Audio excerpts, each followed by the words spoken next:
Buenas noches, directora y compañeros. Mi nombre es James Calderón y les voy a hablar un poco sobre la cuestión agraria y el sector agropecuario. La historia agraria, que es un tema prácticamente, o fue un tema prácticamente abandonado, que ya en los años 70, donde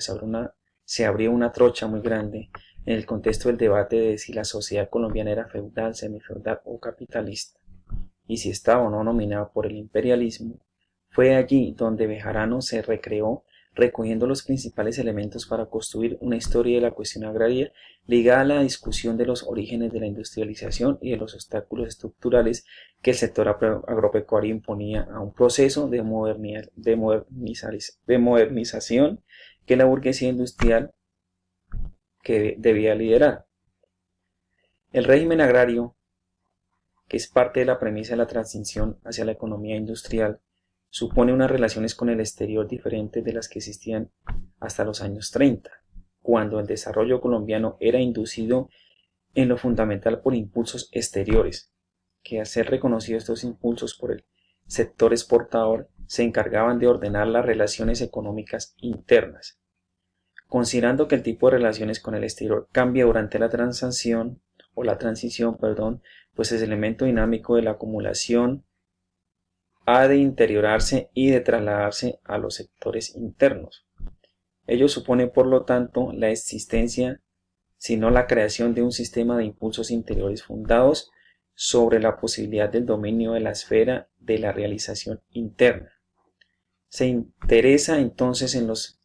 prerequisitos internos para que la transacción tenga lugar en el momento en que se producen las modificaciones del capitalismo mundial y en las características que esos prerequisitos imprimen a la transición. Para Chucho, el marco estructural sobre que la burguesía cimentaba sus pretensiones del desarrollo manufacturero estaba completo. Un mercado más o menos amplio, un contingente de fuerza de trabajo asalariada y una acumulación de capital basada en el comercio. Pero faltaba vías de comunicación para integrar el mercado interno, una coyuntura favorable para captar el mercado y un cambio en las características del Estado para orientar a favor del desarrollo industrial. Bejarano recurre a fuerzas marxistas, estructuristas y positivistas para analizar la estructura agraria que se conformó en los años 30 y para identificar los cambios que en ella producían la dinámica de los mercados, los cambios demográficos y las políticas públicas, no tanto el cambio tecnológico. Más adelante, en los años 70 y 80, se vuelve a encontrar con el problema agrario,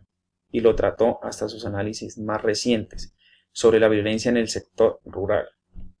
Pero se mantuvo en la concepción clásica del problema y no avanzó más allá sino hasta 1998, cuando escribió Economía agraria, Economía de la agricultura. El análisis se centra en la distribución de la propiedad, con una organización productiva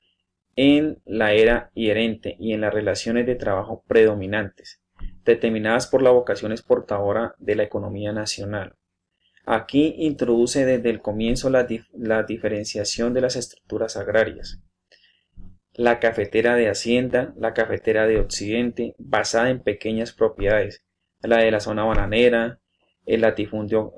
ganadero y azucarero, las antiplanicies condiboyacenses y santanderianas, el minifundio de las vertientes cordilleras, entre otros. El carácter rentista de la explotación del trabajo en la economía terrateniente era un triple obstáculo para la burguesía manufacturera: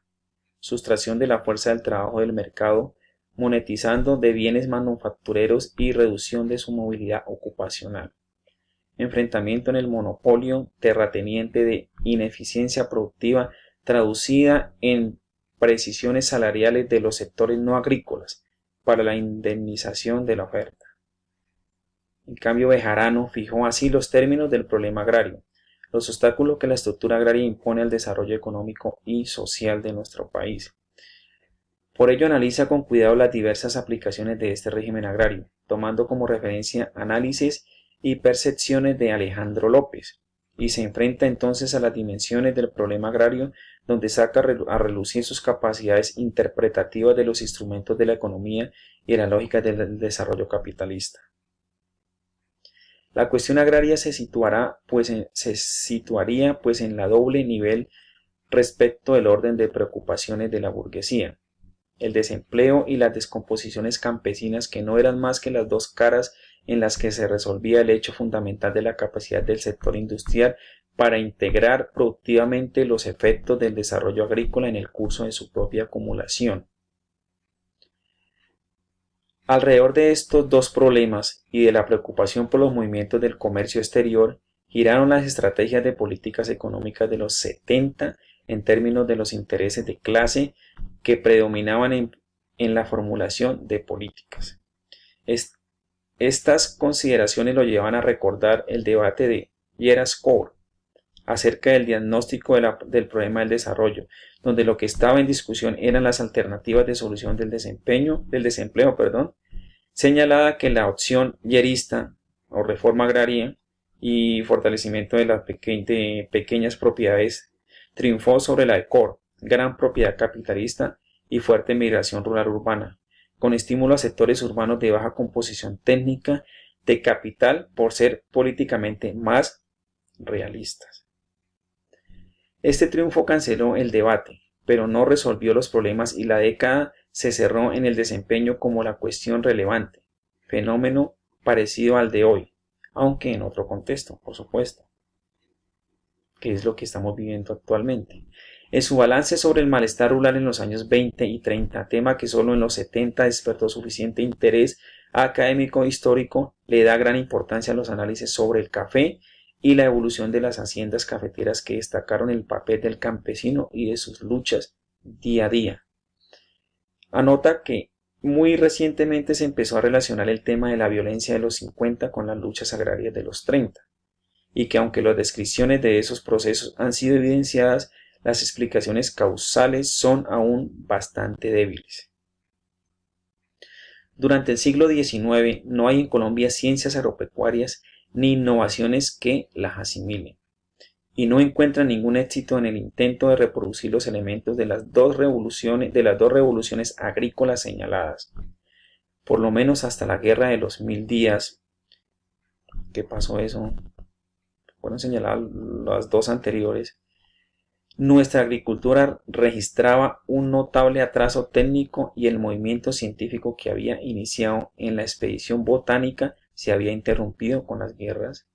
de independencia.